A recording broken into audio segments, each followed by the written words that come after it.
Bonjour tout le monde. Alors, aujourd'hui, j'ai envie de vous parler de la fameuse nouvelle lune en bélier avec l'éclipse solaire totale qui va avoir lieu au Québec. Donc, tout ça a lieu en fait le 8 avril, donc lundi le 8 avril. Au Québec, ce sera aux alentours de 13 heures, entre 13 et 14 heures. Donc, on va vivre vraiment un événement majeur, je pense, dans notre époque, je dirais ça comme ça. Donc, c'est très, très rare les éclipses solaires totales au Québec, en tout cas. Et donc, la prochaine, je pense qu'elle sera quelque part en 2106 ou quelque chose comme ça. Donc, ce sera vraiment un moment super important euh, dans, euh, dans notre société en général et sans doute aussi pour nous individuellement. Donc, on va commencer par la nouvelle lune. Donc, qu'est-ce que c'est une nouvelle lune? Hein? C'est lorsque le Soleil et la Lune sont en conjonction, donc ça veut dire qu'ils sont au même degré. Alors, une nouvelle lune, par défaut, c'est toujours la représentation d'un nouveau cycle qui commence. C'est également l'opportunité de nouveaux départs. C'est l'opportunité de mettre en mouvement, en fait, une nouvelle idée, un nouveau projet, une nouvelle, un changement qu'on voudrait voir arriver, dans le fond, dans notre vie. Donc, une nouvelle lune, par défaut, c'est toujours cette énergie-là qui, euh, qui est soutenue, dans le fond, par une nouvelle lune. Par contre, cette fois-ci, la nouvelle lune, elle est en bélier. Et le bélier, c'est aussi le signe c'est le premier signe du zodiaque, en fait. Donc, astrologiquement parlant, on est aussi dans une nouvelle année zodiaque. Donc, c'est sûr qu'avec le Soleil et la Lune en bélier, mais ça ne peut pas faire autrement que nous parler, nous donner, dans le fond, l'envie de se mettre en mouvement, d'initier des nouvelles choses, de devenir un peu indépendant, de prendre des décisions pour soi, de se mettre de l'avant, vraiment, c'est ça, de se choisir et d'initier des nouvelles choses, de peut-être prendre des risques, de prendre des nouvelles décisions, un nouveau départ dans une sphère de notre vie quelconque. Donc, le bélier, c'est le pionnier, c'est celui qui initie les choses, c'est celui qui est en avant de la parade, en fait. Hein, donc, le bélier, c'est un signe de feu. Donc, c'est un signe intense, passionné, qui croit fortement en lui et en la vie. Donc, le bélier, c'est le signe qui croit que tout est possible. Donc, si je veux quelque chose, si j'ai envie de réaliser quelque chose, ben, j'ai juste à initier un mouvement et ça va se manifester, ça va se créer. Donc, le bélier, c'est celui qui a la capacité de manifestation, je dirais, la plus rapide. Évidemment, toujours quand le bélier est dans son équilibre et non pas dans les travers du bélier.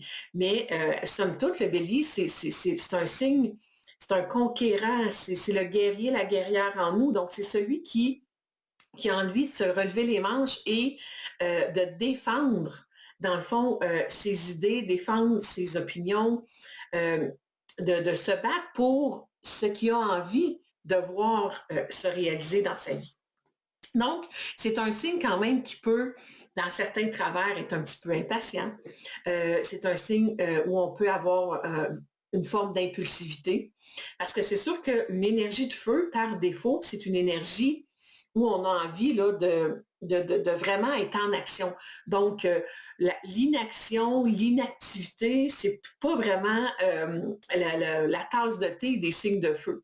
Et le bélier, comme c'est le premier signe, mais imaginez-vous, en fait, l'énergie que ça prend pour, par exemple, aux graines dans le sol hein, qui ont dormi un peu tout l'hiver et qui tranquillement, là, quand le printemps arrive, se réveillent. Et qu'est-ce que ça prend là, au sol et à la graine pour que tout d'un coup, au printemps, pouf, ça sorte de la terre et ça émerge et que ça finisse par fleurir. Donc, c'est cette énergie-là, en fait, de vie, je dirais, ou de désir de vivre pleinement sa vie qui habite le bélier. Donc, cette énergie-là, dans le fond, peut se faire ressentir dans notre vie en général. Évidemment, pour savoir un peu où ça va se passer ou dans quel secteur de vie on peut avoir cette énergie-là qui a envie de se vivre, mais si vous avez votre carte du ciel, ça dépend de la maison qui abrite le bélier. Donc, un secteur de vie particulier qui peut être touché par cette énergie-là, même si vous n'avez pas nécessairement de planète en bélier. Donc, même si vous n'avez pas votre soleil, votre lune ou votre ascendant en bélier ou d'autres planètes du zodiaque en bélier, on a tous à quelque part le bélier en nous. Donc, on a tous à quelque part dans notre thème un secteur de vie pardon, qui a envie de se réveiller, qui a envie de changement, de nouveauté, d'initier des nouvelles actions, d'initier quelque chose de nouveau. Et évidemment, dans les travers du bélier, il y a aussi la possibilité de, parce que je veux ce que je veux, tu sais, on peut vouloir que la vie nous donne ce que je veux, comme je veux, quand je veux. Et si je ne l'ai pas, bien, je fais un peu comme le petit enfant qui fait la crise du bacon, comme on l'appelle, en tout cas au Québec, donc qui va faire une crise, qui perd complètement ses moyens parce qu'il veut avoir quelque chose et sa maman lui dit non. OK? Donc, l'énergie du bélier, dans ses travers, peut aussi être une énergie comme ça. Donc, c'est sûr que comme l'énergie de la Lune et du Soleil sont en bélier, mais on va devoir être prudent quand même à tous ces excès potentiels d'agressivité, d'impulsivité ou de confrontation ou de conflit parce que ça n'avance pas assez vite, parce qu'on n'a pas là actuellement ce qu'on a envie d'avoir. Donc, et ça vient se renforcer tout ça, en fait, par l'éclipse totale. Les éclipses, en fait, ça arrive à peu près, c'est dans 2 périodes de l'année, donc au printemps et à l'automne. Donc, on a des éclipses à chaque année. Les éclipses se font toujours, suivent toujours les nœuds karmiques, nœud nord, nœud sud. Donc, les nœuds karmiques, en fait, ce sont des points karmique d'évolution dans notre carte du ciel. Donc, on a le point sud qui est un peu l'énergie qui est invitée à prendre un peu de recul, à laisser aller. C'est une énergie qu'on a, qui n'est plus nécessairement l'énergie qu'on souhaite manifester dans notre vie, ou en tout cas qui va nous amener là où on a envie d'aller, ou là où notre vie, finalement, nous invite à aller. Donc, et cette éclipse-là de solaire total se fait au nœud nord. Donc, le nœud nord, en fait, c'est notre chemin d'évolution. C'est un peu comme la réponse finalement à quelle énergie je peux manifester qui va m'amener finalement à laisser aller derrière ce qui n'est plus utile pour moi et pour mon évolution pour m'amener vers quelque chose de nouveau. Donc, c'est sûr qu'une éclipse, par défaut, ça vient ouvrir des nouvelles portes. Ça représente toujours un tournant majeur dans la vie des gens et dans la société en général. Et c'est une énergie qui est très intense. Donc, déjà, une nouvelle lune, c'est intense, mais là, avec une éclipse totale solaire, c'est comme fois 1000, cette intensité-là. Et en plus, tout ça est dans l'énergie du bélier, donc dans le premier signe du zodiaque, qui lui aussi, finalement, est par défaut dans son énergie de base, une énergie de nouveau départ, d'initier des nouvelles choses, de prendre un tournant, de prendre des risques, d'être un pionnier, d'être quelqu'un qui devient complètement l'artisan de sa propre vie, qui prend sa vie en main et qui réalise qu'est-ce qu'il a envie de réaliser en y mettant toute cette passion et cette confiance en la possibilité de voir se réaliser ce qu'il souhaite dans sa vie. Donc, c'est sûr qu'on peut ressentir aussi durant une éclipse, comme c'est une énergie qui est très, très, très intense, si on est plus sensible puis qu'on ressent facilement les énergies, on peut ressentir un petit peu plus de fatigue. On peut se sentir un peu ébranlé. On peut sentir qu'on a soudainement là, le feu qui monte en nous aussi, hein, donc littéralement, et avoir de la difficulté des fois aussi à calmer tout ça. Donc, ça peut amener justement des fatigues, une certaine forme d'intensité, une certaine forme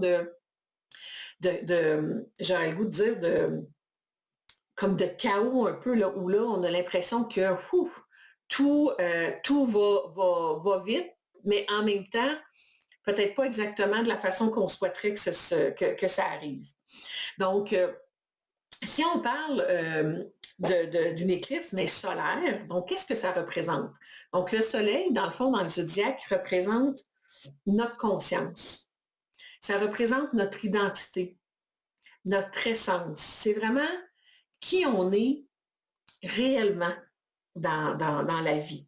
Sans filtre, sans barrière, sans vouloir faire ou être ce que les autres voudraient qu'on soit. C'est vraiment qui on est, je dirais, fondamentalement. C'est aussi notre centre. Okay? Donc, l'espace en nous où on peut rayonner, où on est complètement euh, aligné dans notre lumière. C'est aussi notre ego.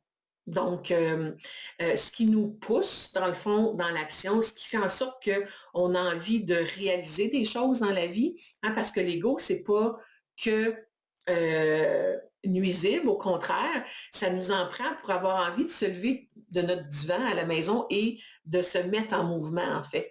Donc, le soleil, c'est vraiment notre ego, c'est notre désir d'avancer, de faire bouger les choses, d'initier, d'être en mouvement, de prendre des risques. Mais c'est aussi notre côté masculin, souvent le soleil, ça peut être tout ce qui touche l'homme en général et même le père aussi, tu sais, avec un grand P ou l'homme avec un grand H aussi. Donc avec l'éclipse solaire, ça va venir jouer dans le fond sur toutes ces, en tout cas, mais en tout cas, ça peut venir toucher certaines de ces parties-là de nous qui va avoir envie de justement d'un tournant majeur, qui va avoir envie de se manifester dans le fond vraiment tel que l'on est. C'est comme si on pourrait avoir envie soudainement d'être vraiment l'artisan de notre vie, de dire hey, moi là, je veux créer la vie que j'ai envie de vivre, que j'ai envie de voir se manifester, se réaliser. Et ça part de moi. C'est moi qui peux, en fait, le manifester, le créer, dans le fond. Parce que le signe du bélier, c'est le je suis. Donc, c'est vraiment moi comme personne dans mon identité. C'est sûr que la saison d'éclipse, ça va durer cette saison-là, 6 mois jusqu'à la prochaine éclipse qui va avoir lieu à l'automne. Donc, ça peut vraiment être un bon moment, dans le fond, pour initier, démarrer, euh, créer un tournant important et majeur dans sa vie, mais en commençant, dans le fond, à semer des graines pour que tout ça se réalise. Donc, ça ne veut pas dire que le 8 avril, en après-midi, au Québec, tout le monde va faire un changement majeur, puis que là, plus rien ne sera pareil dans notre vie. Non, on va se le dire quand même, mais c'est un bon moment.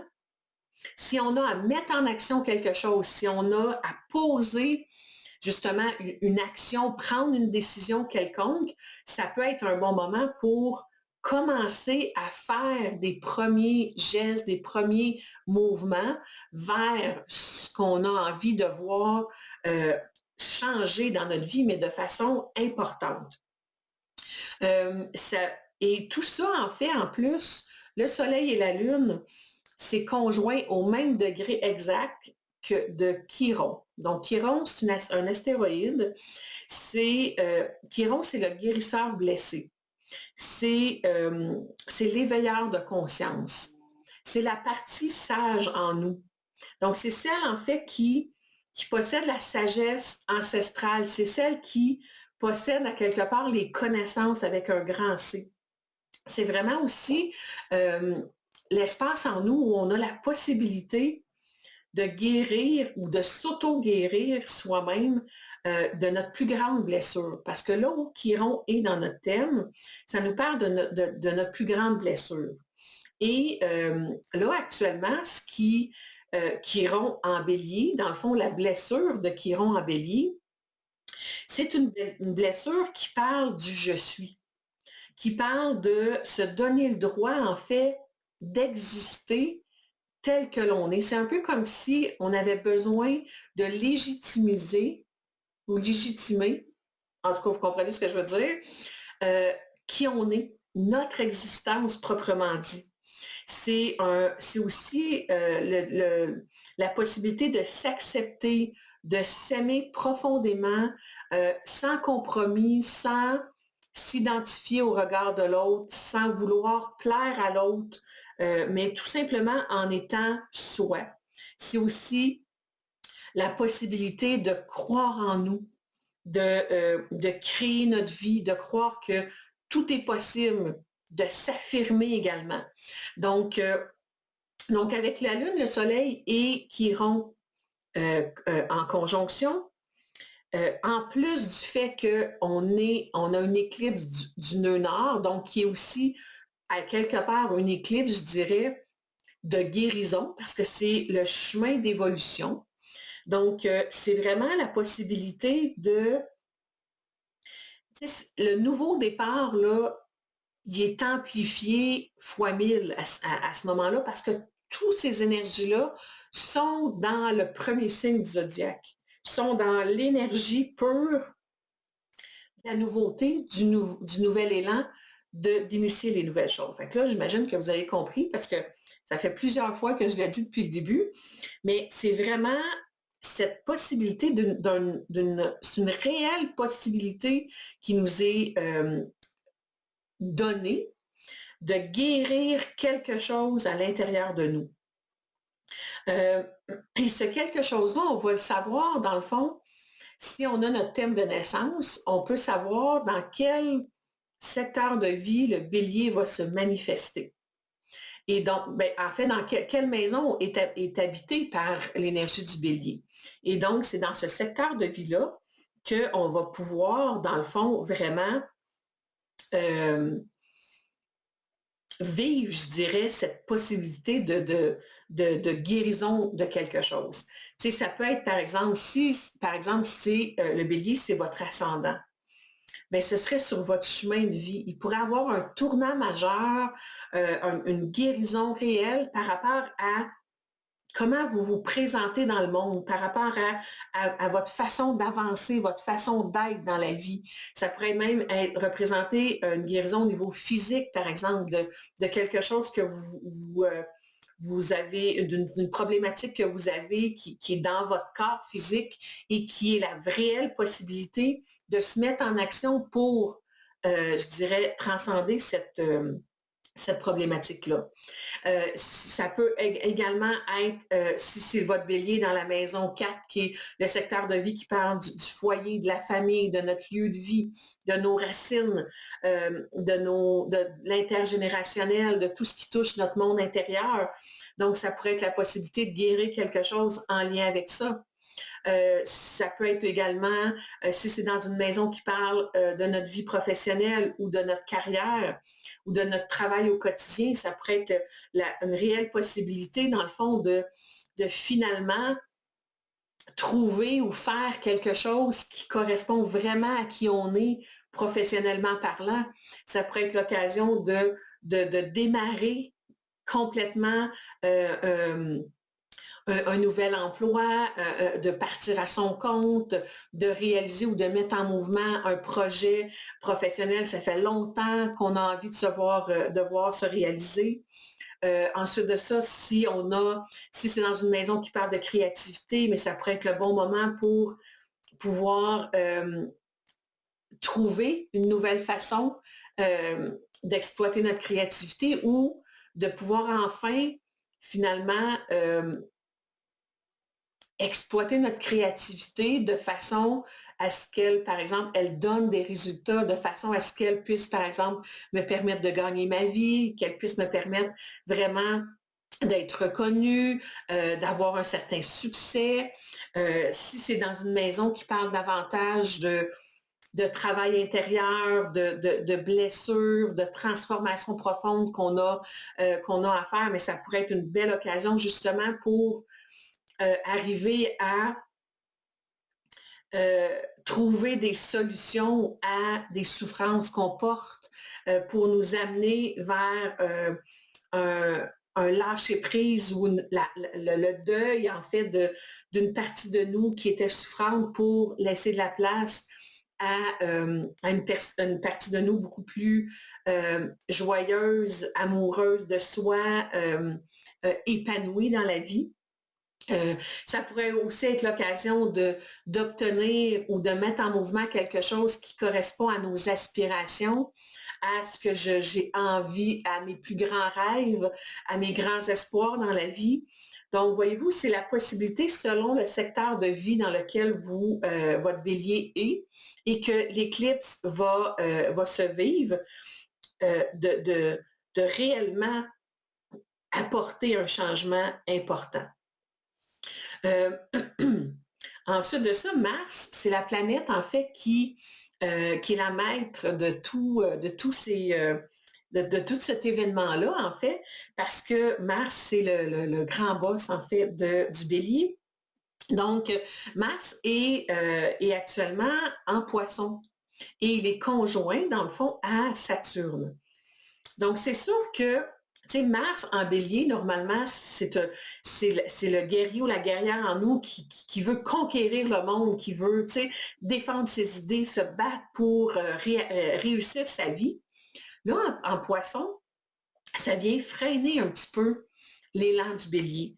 Ça vient amener plus je dirais, de douceur c'est comme un guerrier pacifique, en fait, une guerrière ou un guerrier pacifique qui a à cœur, dans le fond, le bien de l'humanité, qui a envie de plus de douceur, de davantage se fier à son ressenti, de mettre en mouvement, dans le fond, quelque chose qui est beaucoup plus intuitif, j'aurais envie de dire. Puis aussi d'agir peut-être pour quelque chose qui est plus grand que nous. Parce que le signe du poisson, c'est signe du grand tout, c'est signe de l'ouverture sur le monde, du service à l'humanité et aux plus démunis. Donc, ça pourrait nous donner l'envie de se battre pour quelque chose qui est plus grand que soi. Et avec Saturne, mais ça vient structurer aussi comment on s'affirme, ça vient amener plus je dirais, de force tranquille à cet élan-là. Et ça nous permet aussi de concrétiser sur du long terme ce qu'on veut voir concrétiser, mais en prenant le temps, en prenant du recul, en prenant le temps de bien analyser et structurer, dans le fond, ce qu'on a envie de mettre en mouvement. Donc, c'est sûr qu'on pourrait avoir l'impression, par contre, avec un Mars en Poisson, et aussi on a Mercure qui est rétrograde, hein, donc Mercure qui donne l'impression, dans le fond, que tout est un petit peu au ralenti. Donc, on pourrait avoir l'impression que on a envie d'avancer, on a envie d'un nouvel élan, on a envie d'initier des nouvelles choses, de prendre un tournant majeur avec toute l'énergie du bélier. Mais en même temps, c'est comme si on peut avancer d'un pas, on va reculer de deux, on avance de deux, on recule de un. C'est un peu comme si on pouvait avoir pied sur l'accélérateur, pied sur le frein, ou les deux en même temps. Donc, ça se peut que dans les prochaines semaines, on soit amené à avoir à pratiquer notre patience, avoir à justement, oui, avoir cet élan-là là, de nouveau départ, mais de façon un peu plus organisée, j'aurais envie de dire, de façon un peu plus structurée et en prenant vraiment le temps de bien planifier les actions qu'on a envie de mettre en mouvement. J'aurais envie de dire, en fait, que c'est pas négatif en soi parce que justement, ça va peut-être nous permettre d'éviter de faire des erreurs ou d'agir de façon impulsive. Et qui après ça, on se dit, ouf, je suis obligée de vivre avec les conséquences de cette impulsivité-là et peut-être que si j'avais pris le temps de réfléchir un petit peu, j'aurais fait les choses différemment. Donc, mais c'est sûr que si en même temps, vous avez beaucoup de béliers dans votre thème et que vous avez de la difficulté, disons, à gérer cette énergie de bélier-là qui, je dirais, plus dans les travers du bélier, mais ça se pourrait aussi que vous soyez invité à travailler sur la façon que vous gérez votre agressivité, la façon que vous entrez en relation, que vous confrontez l'autre, la façon dont vous dites, ben oui, moi, je veux avoir ce que je veux quand je veux, comme je veux. Donc, un peu le me, myself and I, dans les côtés un peu, les travers du bélier, on peut voir ça à l'occasion, mais ça pourrait être un bon moment pour justement travailler là-dessus et faire en sorte que oui, je prends position pour moi. Oui, j'ai envie de réaliser ma vie et de créer la vie que j'ai envie d'avoir, mais pas au détriment des autres et du relationnel. Pas en écrasant l'autre, mais plutôt en respectant qui je suis et également en respectant les autres. Donc, en même temps que tout ça, on a vraiment beaucoup de stock, hein, vous voyez? Donc, je vais prendre une petite gorgée d'eau parce que là, j'ai un petit peu de difficulté à bien parler. Alors là, on a également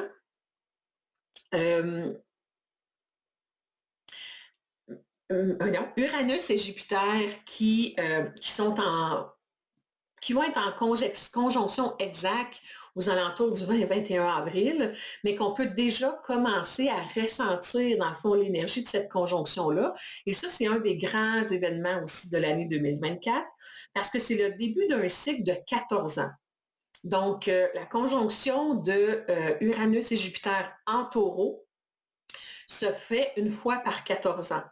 Donc là, on peut commencer à ressentir que c'est vraiment un passage crucial pour soi qu'on est en train de vivre et un passage crucial au niveau également pour la société.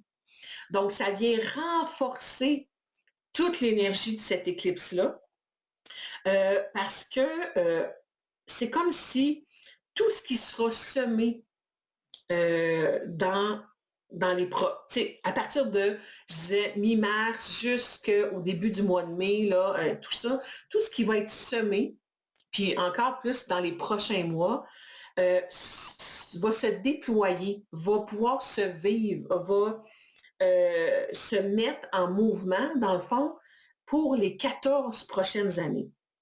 Voyez-vous que c'est quand même très important comme changement également. Et c'est aussi vous pourriez aussi regarder dans quelle maison astrologique est-ce que ça se situe, cette conjonction-là, Jupiter-Uranus en taureau. Donc, dans quel secteur de vie le taureau est dans votre carte du ciel.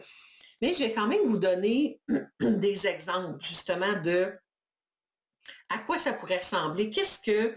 C'est quoi le passage crucial ou c'est quoi la grande transformation que je vais avoir envie de mettre en mouvement. Le taureau, en fait, le signe du taureau nous parle de notre valeur personnelle, donc de notre estime de soi, de tous nos dons, nos talents, nos ressources de naissance qu'on possède et qu'on peut exploiter pour gagner sa vie. Ça parle aussi de tout ce à quoi on accorde de la valeur. Ça parle de nos valeurs financières, matérielles. Ça parle aussi de ce à quoi on est attaché, toutes nos possessions. Et ça parle de la créativité concrète. Okay? Donc, de créer des choses, mais dans la matière. Ça parle de stabilité. Hein, avec le taureau, on a besoin d'avoir une certaine forme de sécurité, de stabilité matérielle, financière et également affective. Donc, le taureau, en fait, nous ramène aussi à la nature, nous ramène aux bases, dans le fond, de la vie, nous ramène à tout ce qui touche l'alimentaire, parce que le taureau, c'est la mère nourricière du zodiaque. Donc, c'est celle qui veille aux besoins de base de l'être humain. Donc, manger, se nourrir, se vêtir, dormir, donc, tout ça, en fait, c'est l'énergie du taureau. Donc, avec cette conjonction-là, puis on va se dire que Uranus, c'est une planète de changement soudain, inattendu, rapide, mais toujours dans le but d'une évolution de conscience. Et Jupiter, c'est la planète de l'expansion, de la réalisation, de l'abondance. Donc, Jupiter amplifie tout ce qui touche. Donc, ça veut dire que déjà, Uranus, c'est une énergie c'est l'énergie du Verseau, en fait, parce qu'Uranus, c'est la grande bosse du Verseau. Donc, c'est une énergie où on a envie d'être libre, indépendant, de se défaire des chaînes qui nous empêchent, dans le fond, de faire les choses telles qu'on voudrait les faire. C'est aussi le signe de se rassembler avec des gens qui partagent une vision commune. À nous, c'est la collectivité, la communauté. Donc, c'est vraiment le désir d'évolution aussi, de faire évoluer les mentalités. Donc, voyez-vous que Uranus, c'est une planète qui est très électrique, tu sais, qui, quand elle passe, là, elle fait fou. Puis là, tout ce qui était avant n'est plus après. Donc, ce que ça veut dire, en fait, et là, Jupiter vient amplifier tout ça, mais en même temps, Jupiter, c'est une belle planète de protection divine, donc elle vient aussi amener, je vais dire, de la chance à cette conjonction-là. Donc, ça peut être vraiment, vous pouvez voir arriver un grand virage dans votre existence, un grand changement de vie qui va s'initier aux alentours du 20-21 avril. Un changement de cap, par exemple, un changement de cap professionnel, par exemple, un nouveau travail, une nouvelle carrière qui va prendre place. Ça pourrait, comme c'est le signe des gains financiers, ça pourrait amener des gains financiers supplémentaires, ça pourrait nous permettre de faire plus de profits, ça pourrait nous permettre de débloquer des fois des situations financières qui étaient problématiques. Si c'est dans le secteur qui parle aussi des amours, ça pourrait amener un nouveau vent de fraîcheur à nos amours. Ça pourrait donner un nouvel élan à une relation qui est existante. Ça pourrait amener un nouvel amour si on est célibataire. Ça pourrait amener des nouveaux engagements. Ça pourrait nous permettre aussi de voir émerger un nouveau talent qui nous permettrait d'exploiter pour gagner notre vie. On pourrait démarrer des choses sur des nouvelles bases, on pourrait avoir plus de préoccupations ou d'intérêt ou avoir envie peut-être de changer notre façon de consommer les valeurs qu'on accorde à ce à quoi on accorde de l'importance, justement. Donc, il y a certaines personnes qui pourraient avoir envie de revoir leurs priorités. À quoi j'accorde de l'importance? Qu'est-ce qui est vraiment essentiel pour moi dans ma vie? Et de faire des changements en lien avec ça. On pourrait avoir le goût de changer des habitudes de vie et ça pourrait être un bon moment pour mettre en place justement ces nouvelles habitudes-là. Et c'est sûr que ça se peut qu'on vive cette conjonction-là, certaines personnes, avec d'autres éléments qui vont venir créer une certaine forme de tension. Fait que peut-être que tout ça, ou certains de ces éléments-là, on va les voir se présenter dans notre vie, mais ça peut nous déstabiliser un peu. Ça peut être un peu comme surprenant. Peut-être qu'on va avoir l'impression qu'on n'a pas vu venir ce passage crucial-là ou ce changement-là. Mais dites-vous que si c'est le cas, oui, ça peut être déstabilisant au départ, mais c'est toujours pour une évolution de conscience. C'est que ce qui vient d'être bousculé, d'être déstabilisé, c'est parce que ça n'avait plus d'utilité dans notre vie. Ce n'était plus euh, euh, un gage je vais dire, de succès sur notre route. Donc, c'est appelé à complètement se transformer. Et avec Uranus, ça se fait rapidement. C'est comme, On ne traîne pas ça pendant des années et des années. Puis des fois, on peut avoir l'impression qu'on n'a pas vu venir, mais dans le fond, ça se préparait quand même depuis un certain temps. On peut avoir aussi soudainement le goût de s'emballer davantage, d'être encore plus enthousiaste ou des fois même, je vais dire, électrique, là, même physiquement, il pourrait avoir des manifestations d'emballement qu'on pourrait ressentir. Mais dites-vous que tout ça, en fait, va se calmer éventuellement, mais c'est toujours à retenir, c'est que c'est pour une évolution de conscience.